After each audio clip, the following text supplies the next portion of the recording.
Hey everyone, it's Chris from Marketing During Tough Times and Chris Wilson Coaching. Thanks for stopping by. So I have been taking you through my marketing plan for January of 2022. Last week I talked about how I did the research, and so today I'm going to get into some of the things I'm actually going to do to actually market my performing arts school. I'm going to start with one of my favorite ways to market my business, and that is email marketing. Now, I use an email service like a MailChimp or a Constant Contact, so there is some cost involved. It's not 100% free, but for the number of people I reach, it is a very cost-effective way to reach people. There are really two significant challenges with email marketing. Number one is the sheer amount of email that you receive in a day. When I go over to my computer and I look at my inbox, or if I look at my phone, there's 50 or 100 emails, and you're kind of just going through it, trying to figure out like what's important and what's not. I'm on a lot of mailing lists, so I have people like coaches and information marketers, and they will email me 2 or 3 times a day. And so you just kind of have to go through and delete all the stuff that you don't need as quickly as possible and just focus on the things that you're doing. So that's the number one challenge of email.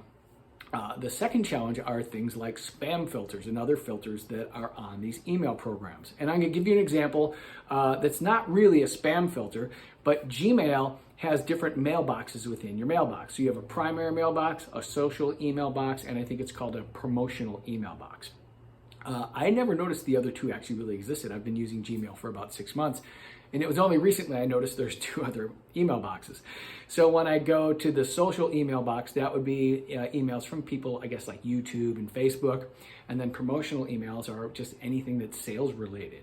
So when I was doing my research that I talked about last week, I was talking to some of my clients, and I said, hey, when you get our emails and you use Gmail, is it going in the promotional tab? And a couple of the moms were like, yeah, it's always in there, and I have to remember to look for it because my kids will mention you have a program going, and I have to go through there and find your email to see what's going on. Now, we are sending thousands of emails, and we're a business engaged in selling things, and these are promotional emails. So we have to follow certain standards and practices, like there has to be an unsubscribe button and all that kind of stuff. So we actually use a commercial service like a MailChimp. So there really is no way for us to get around the fact that Gmail is dumping us into the promotional tab. So what does that mean?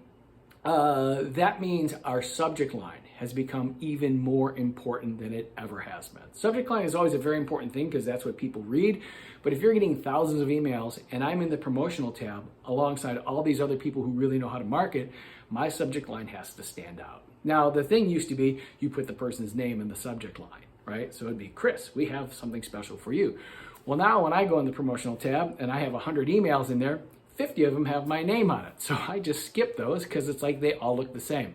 So we actually don't use the person's name in the subject line. If you're using that and it works for you, that's great. We're actually not using that.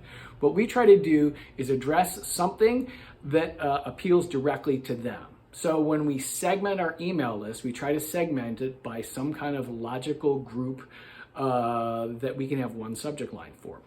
We used to do it if people had boys or girls, like the type of children they have, because we're a family business. We don't do that anymore because sort of gender emails are sort of out of style. What we do typically do is age of the children.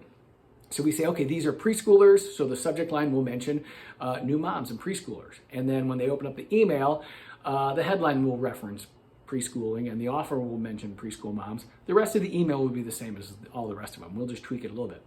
We'll have them, let's say, guitar classes for teenagers, or whatever else it is. Classes for musicals, musical productions that we do for ages 7 to 17. So if we know the age of the child, we can make the subject line appeal directly to the mom and hopefully increase the open rate.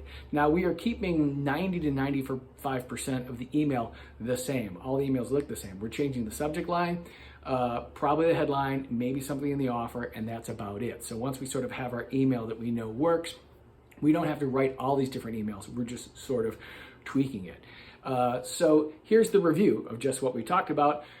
You want to segment your email lists into some kind of logical groups. In our case, it's the age of the children because we're emailing to moms.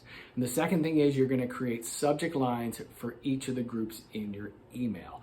I think if you do that, you're going to see your open rate is going to improve. It's something that we actually track and see. We know that when we send small batches of emails to small groups of people for specific things, our open rate is significantly higher. we had an email go out to people regarding musicals, and I think our open rate was like 90% because it was something they were expecting and something they were waiting for. All right, so get started on your email marketing. I will be back next week with more of my January marketing plan. See you next time. Thanks. Bye.